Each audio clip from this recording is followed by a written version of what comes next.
पूर्व सीएम कल्याण सिंह की पुण्यतिथि आज। अलीगढ़ में पुण्यतिथि पर हिंदू गौरव दिवस कार्यक्रम का हुआ आयोजन। सीएम योगी ने कल्याण सिंह को दी श्रद्धांजलि।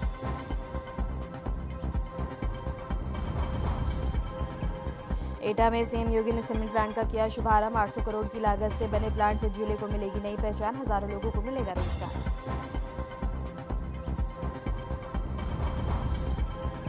सीएम योगी के जनता दरबार में जहर खाकर पहुंचा रिटायर्ड एयरफोर्स कर्मी। सीएम ने लगाई न्याय की गुहार। अस्पताल में हुआ भर्ती। श्रावस्ती में जिला प्रशासन का दूसरे दिन भी ध्वस्तीकरण अभियान जारी। करीब 20 अवैध दुकानों और मकानों को किया गया ध्वस्त।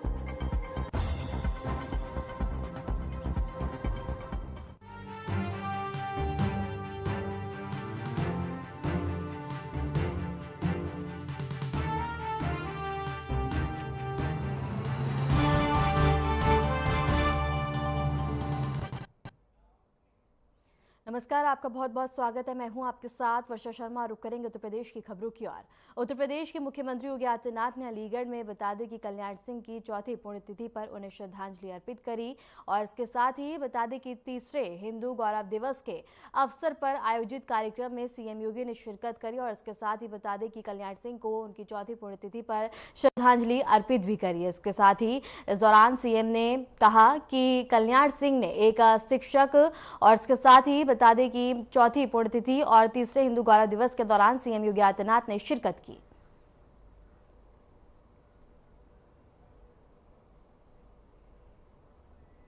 सरदेव बाबूजी की स्मृतियों को नमन करते हुए मैं आज के इस अवसर पर प्रदेश की जनता की ओर से, हर राम भक्त की ओर से उन्हें उत्तर प्रदेश सरकार और उत्तर प्रदेश की जनता जनार्दन की ओर से विनम्र श्रद्धांजलि अर्पित करता हूं। बहनों और भाइयों, ये चतुर्थ पुण्यतिथि है सरदेव बाबूजी की। उन्होंने इसी अलीगढ़ जनपद के एक छोटे से गांव में एक सामान्य किसान परिवार में जन्म लिया।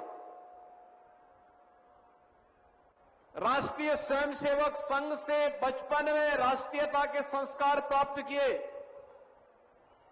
एक शिक्षक के रूप में भारतीय जनता पार्टी के एक सामान्य कार्यकर्ता के रूप में अपने आप को भारत की राष्ट्रीयता के लिए समर्पित किया और आज जिस भी क्षेत्र में सरदेव बाबूजी को कार्य करने का अवसर प्राप्त हुआ, उन्होंने अपने आदर्शों की एक छाप छोड़ी। 1977 में स्वास्थ्य मंत्री के रूप में स्वास्थ्य सेवाएं कैसे होनी चाहिए, 1990 में उत्तर प्रदेश की बिगड़ी हुई हालात में उत्तर प्रदेश के अंदर कानून का राज कैसे होना चाहिए और सुशासन के लक्ष्य को कैसे प्राप्त किया जाना चाहिए, लेकिन विरासत और विकास की यात्रा कैसे साथ साथ चल सकती है, अपने छोटे से कार्यकाल के दौरान सरदेव बाबूजी ने उत्तर प्रदेश में करके दिखाया। और उसके उपरांत जब उनकी चुनी हुई सरकार को अलोकतांत्रिक तरीके से कांग्रेस ने भंग करने का काम किया था, बर्खास्त करने का काम किया था, राम जन्मभूमि के लिए उन्होंने क्षण भर की भी देरी नहीं की और अपने पद को छोड़ करके उन्होंने इस बारे में कहा था कि हां, अयोध्या में विवादित ढांचा के गिरने की जिम्मेदारी मैं ले रहा हूं अपने ऊपर, किसी राम भक्त का कोई बाल बांका नहीं होना चाहिए। उत्तर प्रदेश के पूर्व मुख्यमंत्री और हरियाणा राजस्थान के पूर्व राज्यपाल बाबूजी कल्याण सिंह की चतुर्थी पुण्यतिथि और तृतीय हिंदू गौरव दिवस आज श्रद्धापूर्वक मनाया गया। इस मौके पर मुख्यमंत्री योगी आदित्यनाथ, उप मुख्यमंत्री ब्रजेश पाठक, केशव प्रसाद मौर्य और सांसद साक्षी महाराज और उमा भारती, कलराज मिश्रा सहित कई मंत्री मौजूद थे। कार्यक्रम की शुरुआत बता दें कि बाबूजी के चित्र पर पुष्प अर्पित करके हुई और मुख्यमंत्री योगी आदित्यनाथ ने उनके जीवन और उनके योगदान को याद किया। उन्होंने बताया कि कल्याण सिंह ने अध्यापक की नौकरी के साथ राजनीति में महत्वपूर्ण काम किया और राम मंदिर निर्माण के लिए अपनी कुर्सी तक छोड़ दी।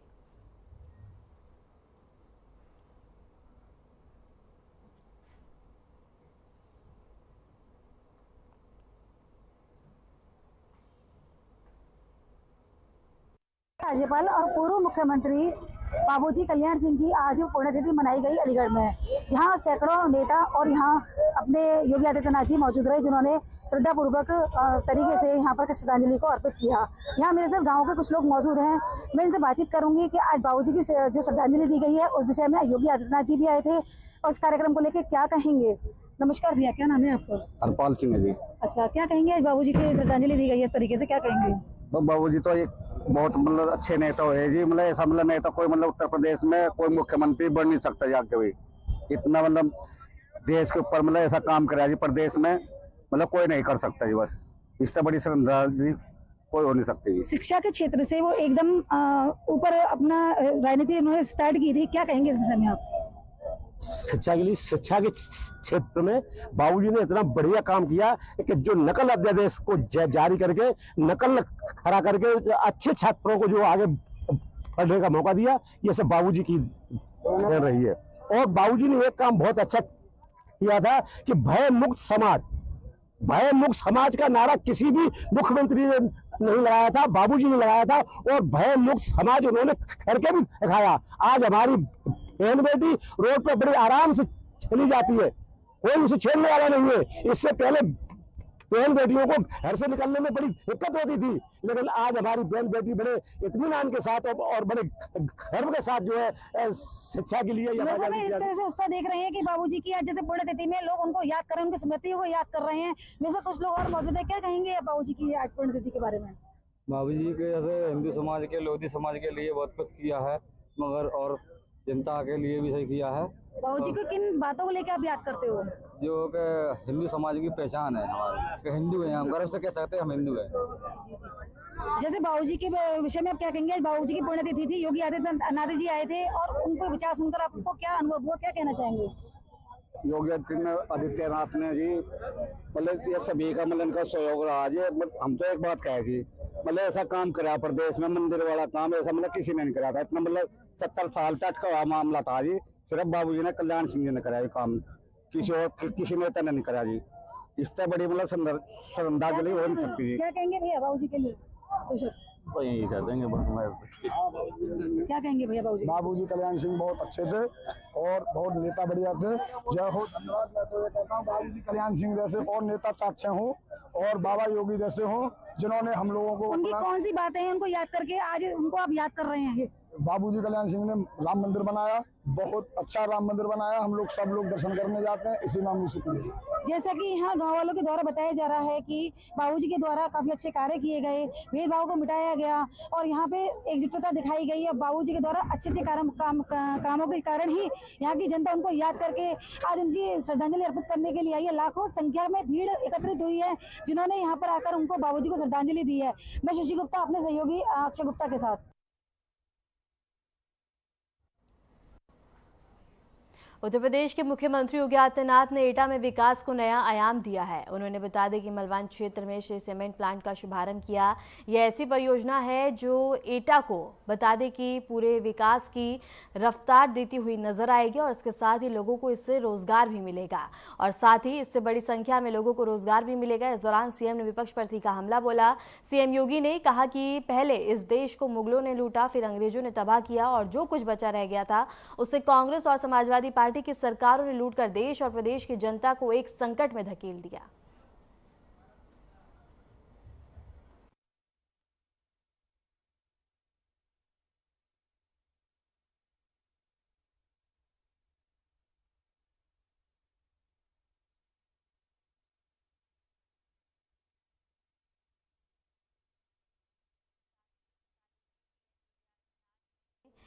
एटा के दौरे के दौरान सीमेंट प्लांट का शुभारंभ किया और इसके साथ ही इस प्लांट से अब रोजगार के अवसर बढ़ेंगे और इसके साथ ही बता दें कि सीएम योगी आदित्यनाथ ने विपक्ष पर भी हमला किया, जहां उन्होंने कहा कि पहले और इसके साथ ही पहले मुगलों ने लूटा, उसके बाद अंग्रेज ने और इसके साथ ही जो बचा कुचा था वो सपा और कांग्रेस ने लूट लिया।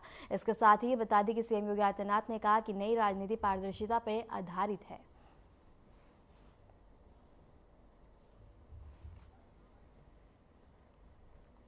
पहले मुगलों ने लूटा, फिर अंग्रेजों ने तबाह किया, और जो कुछ बचा रह गया था वह मुगलों और अंग्रेजों के बाद कांग्रेस ने और समाजवादी पार्टी ने तबाही का नया मंजर पैदा करके देश के सामने और प्रदेश के सामने पहचान का संकट खड़ा कर दिया था।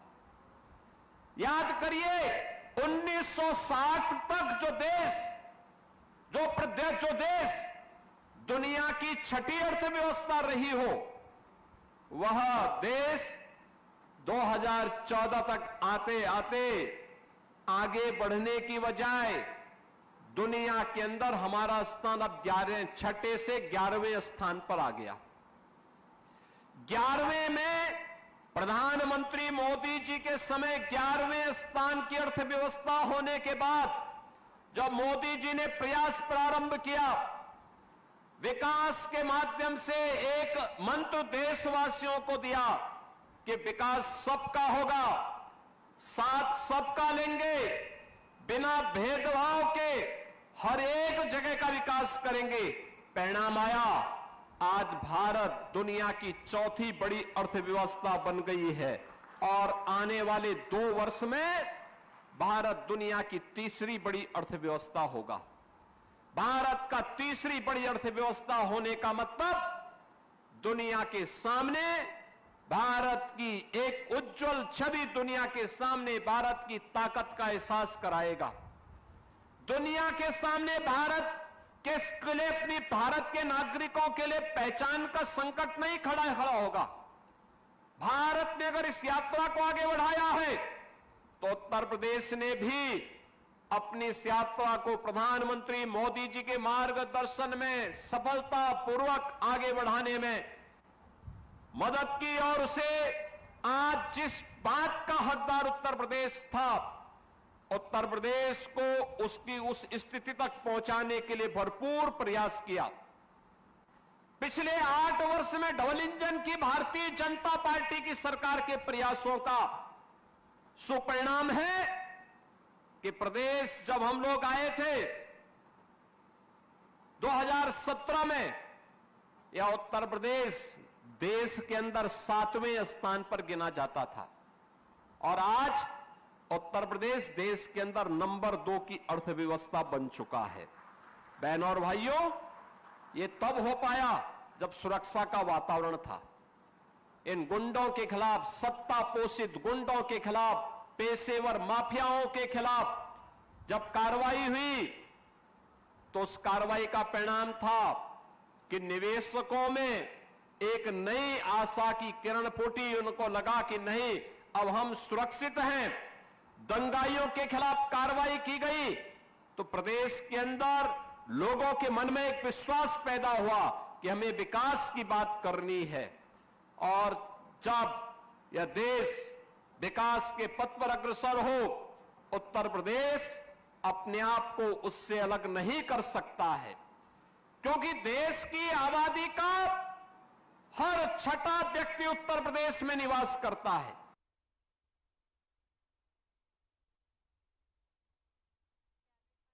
सिंह चौहान बाराबंकी जिले के जैतपुर में भाजपा नेता अलीम राय के आवास पर पहुंचे। इस दौरान उन्होंने आरएन टीवी न्यूज चैनल से कई मुद्दों पर बातचीत की।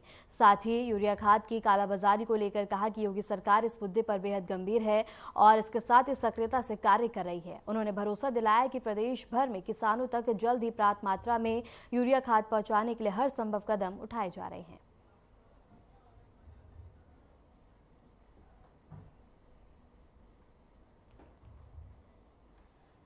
दारा सिंह चौहान आज जो है उत्तर प्रदेश के बाराबंकी जिले के जयपुर में पहुंचे थे, जहां पर भव्य रूप से उनका स्वागत, अभिनंदन हुआ है, माल्यार्पण किया गया और साफ रूप से उन्होंने जो है कौमी एकता की धरती बाराबंकी देवा और महादेवा की धरती बताते हुए उन्होंने ये भी कहा है कि यहाँ पर जो है बीच बीच में मेरा आना होता है और जो भी यहाँ पर समस्याएं हैं उनको लेके उनका आगमन हुआ और एक उनके कार्यकर्ता का देहांत होने पर वो आज बाराबंकी पहुंचे थे।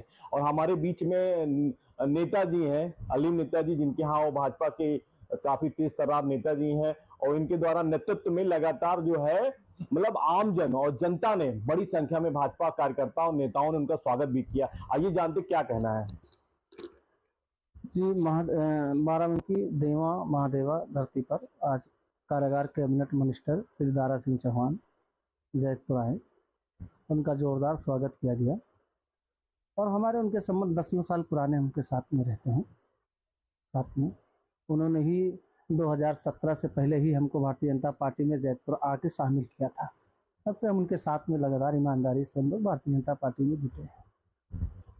यहाँ पर आए हैं वो भटौरा लखन में एक संतोष कुमार हैं वर्मा, उनके वहाँ पिताजी की तिरही पर भी गए थे मंत्री जी।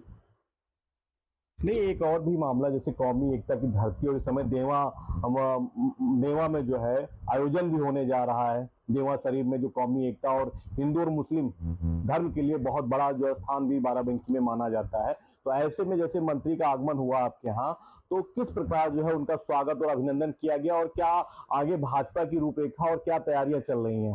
पंचायत चुनाव भी नजदीक है।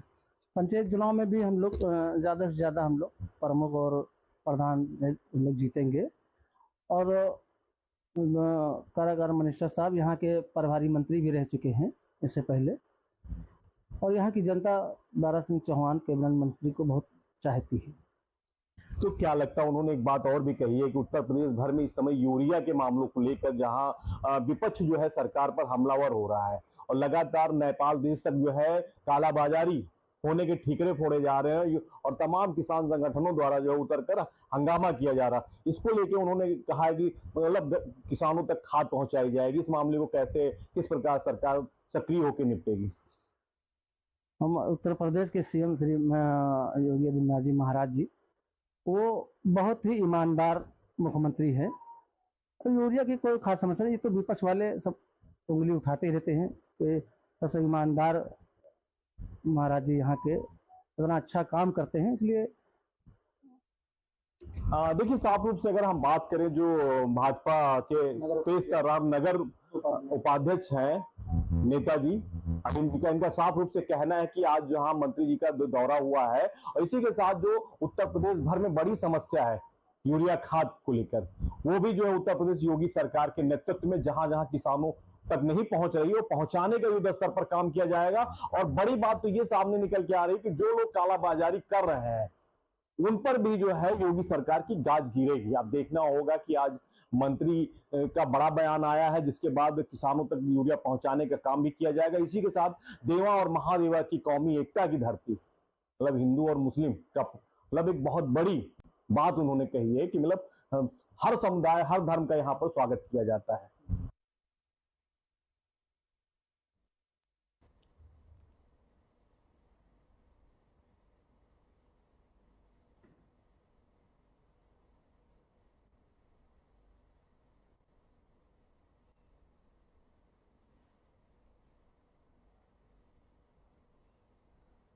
जो है विकास के नाम पे होगा और विकास के नाम पे फिर भारतीय जनता पार्टी 27 में दोबारा सरकार।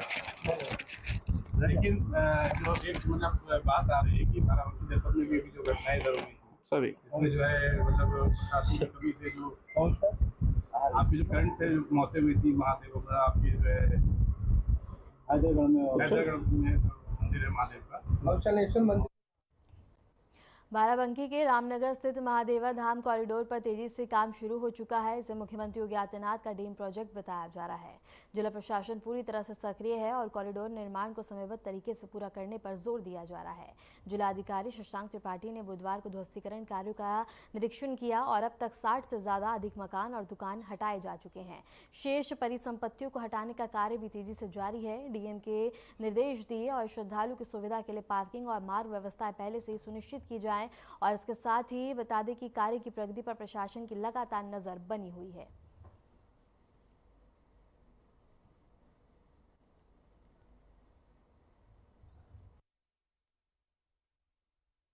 देखिए सरकार की महत्वाकांक्षी योजना है क्योंकि महादेवा जो मंदिर है ये बहुत हजारों लाखों लोगों की आस्था का केंद्र है। तो इसी के क्रम में माननीय मुख्यमंत्री जी के दिशा निर्देश पर यहाँ पर महादेवा कॉरिडोर विकसित करने के लिए जो प्रोजेक्ट प्लान किया गया था उस पर जैसा कि आप देख रहे हैं कार्रवाई काफ़ी तेजी से चल रही है। जो भवन और ज़मीनें इसमें आ रही थी, तो उनके सभी के बैनामे कराए गए हैं। सभी संबंधित लोगों को उसको मुआवजा दिया गया है। तत्पश्चात उनके डिमोलिशन का कार्य चल रहा है और लैंड रिक्लेम करके उस पे अलाइनमेंट करके उस पे काम शुरू करने का प्रयास तेजी से जारी है।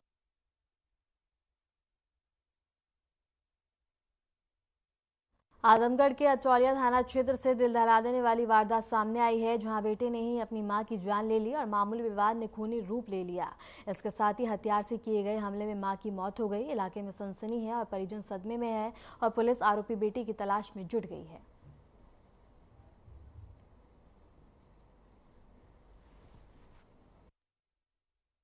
घटना के समय जो है घर पे हमारे बस केवल हमारे 2 छोटे छोटे बच्चे हैं, एक हमारी नई नवेली बीवी है और हमारी माँ थी और कोई उस टाइम नहीं था। किस बात को लेकर झगड़ा हुआ है? वो आपसी पारिवारिक विवाद को लेकर हुआ था। ये लमसम 3-4 दिन से चल रहा था। हाँ, वो फोन पे चल रहा था, फेस टू फेस नहीं चल रहा था। अतरौलिया के गांव अचलीपुर से यह सूचना प्राप्त हुई है कि एक लड़का है प्रवण पांडे, उसने अपनी सगी मां को पारिवारिक जमीन के बंटवारे को लेकर जो विवाद चल रहा था उसको लेकर धारदार हथियार से वार कर दिया है, जिसपे मौके पर ही महिला की मृत्यु हो गई है। तत्काल सूचना मिलते ही थाना प्रभारी मौके पर पहुंचे। मौके पर शव को पोस्टमार्टम के लिए भिजवा दिया गया है। तहरीर के आधार पर मुकदमा पंजीकृत कर लिया गया है। अभियुक्त की गिरफ्तारी के लिए प्रयास किए जा रहे हैं। जल्द से जल्द गिरफ्तारी सुनिश्चित की जाएगी और विधिक निस्तारण किया जाएगा।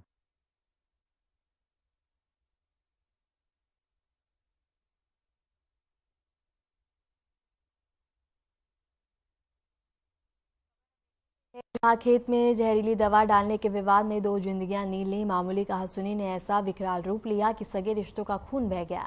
देवर ने अपने ही भाभी और भतीजे पर कुल्हाड़ी से हमला कर दिया और दोनों को गंभीर हालत में अस्पताल ले जाया गया, जहां डॉक्टरों ने उन्हें मृत घोषित कर दिया। वारदात के बाद पूरे इलाके में सनसनी फैल गई है। मौके पर सीओ समेत कई थानों की पुलिस फोर्स तैनात है, जबकि आरोपी परिवार समेत फरार हो गया। लेकिन पुलिस दबिश की जारी है और इस डबल मर्डर से गाँव में दहशत का माहौल है।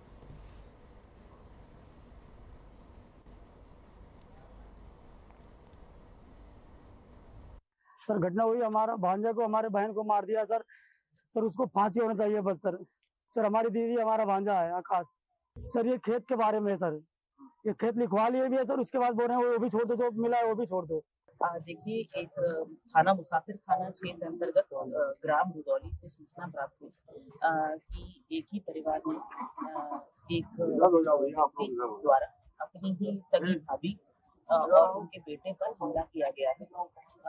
जो बेटे हैं उनकी मौके पर ही मृत्यु और उसके बाद जो महिला है उनको तत्काल उपचार हेतु CHC लाया गया, जहाँ पर रायबरेली से एक चौंकाने वाली तस्वीर सामने आई है, जहां जिले के होमगार्ड कमांडेंट की गाड़ी का वीडियो सोशल मीडिया पर तेजी से वायरल हो रहा है। वीडियो में बता दें कि उनकी गाड़ी को धक्का लगाते हुए नजर आ रहे हैं। मामला पुलिस अधीक्षक कार्यालय के पास का बताया जा रहा है। वायरल वीडियो ने न सिर्फ होमगार्ड विभाग की छवि पर सवाल खड़े कर दिए हैं, बल्कि अफसरों की कार्यशैली भी कटघरे में आ गई है। गाड़ी जिला होमगार्ड कमांडेंट संजय शर्मा की बताई जा रही है।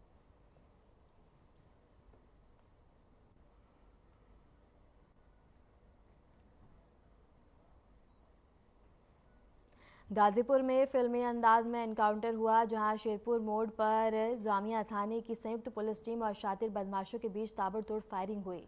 गोलियों की तड़तड़ाहट से इलाका दहल उठा और पुलिस की जवाबी कार्रवाई में कुख्यात आरोपी अमन कुमार राम के पैर में गोली लगते ही वो ढेर हो गया, जबकि उसके 5 साथी पुलिस के शिकंजे में आ गए और पुलिस का दावा है कि इनके पास से भारी मात्रा में असले और कारतूस भी बरामद हुए हैं।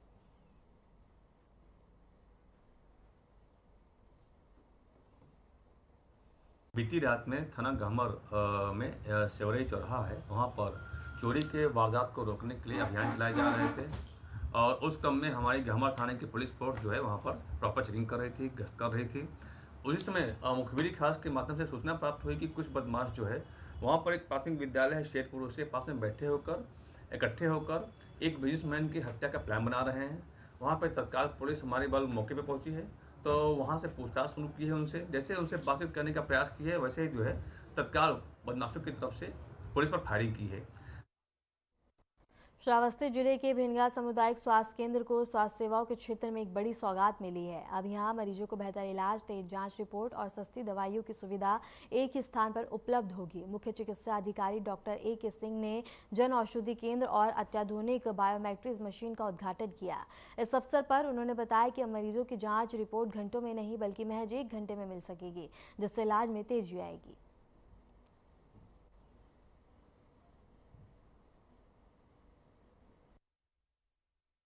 ये तो बहुत बड़ा फायदा है, गरीब जनता को बहुत कम रेट पे दवाएं मिलेंगी। दूसरे हमारी बायोकेमिस्ट्री मशीन यहाँ बन गई है, इससे जनता की जांच हो जाएगी और इसकी सुविधा है कि 1 घंटे के अंदर आपको कौन कौन सी जांचें रहेंगी सर इसमें LFT होगा, लीवर फंक्शन टेस्ट पूरा हो जाएगा आपका, FT होगा और ब्लड बायोकेमिस्ट्री। फिलहाल के लिए उत्तर प्रदेश की खबरों में इतना ही। नमस्कार।